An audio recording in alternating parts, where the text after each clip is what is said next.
લક્ષ્ય ન્યૂઝ, એક નજર, એક લક્ષ્ય.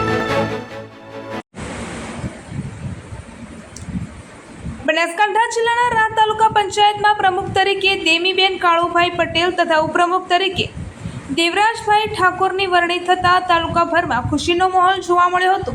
આ વરણી બાદ કાર્યકરો અને સમર્થકો દ્વારા ફૂલહાર પહેરાવી, મીઠાઈ ખવડાવી અને શુભેચ્છાઓ પાઠવી ઉજવણી કરવામાં આવી હતી.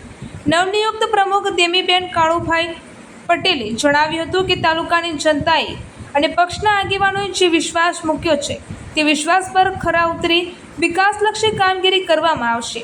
તાલુકાના ગામડાઓમાં રોડ, રસ્તા, પીવાનું પાણી, આરોગ્ય, શિક્ષણ અને ખેડૂતોના પ્રશ્નોને પ્રથમ પ્રાથમિકતા આપવામાં આવશે.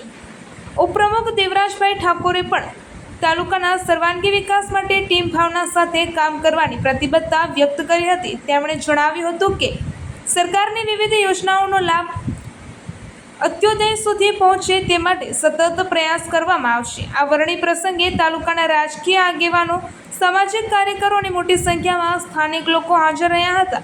સમગ્ર કાર્યક્રમ દરમિયાન ઉત્સાહભર્યો માહોલ જોવા મળ્યો હતો. કાર્યકરો દ્વારા વિકાસના નવા યુગની શરૂઆત જેવા નારા સાથે બંને નેતાઓનું સ્વાગત કરવામાં આવ્યું હતું. સ્થાનિક લોકોમાં આશા વ્યક્ત કરવામાં આવી રહી છે કે નવા પ્રમુખ અને ઉપપ્રમુખના નેતૃત્વ હેઠળ તાલુકામાં વિકાસના કામોને વધુ વેગ મળશે અને જનતાના પ્રશ્નોના ઝડપી નિરાકરણ માટે અસરકારક કામગીરી હાથ ધરાશે. અહેવાલ રમેશભાઈ ચૌધરી, રાહ.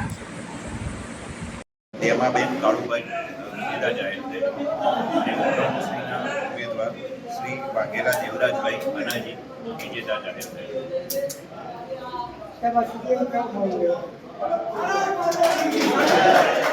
ચૂંટણી પ્રક્રિયા એકદમ શાંતિ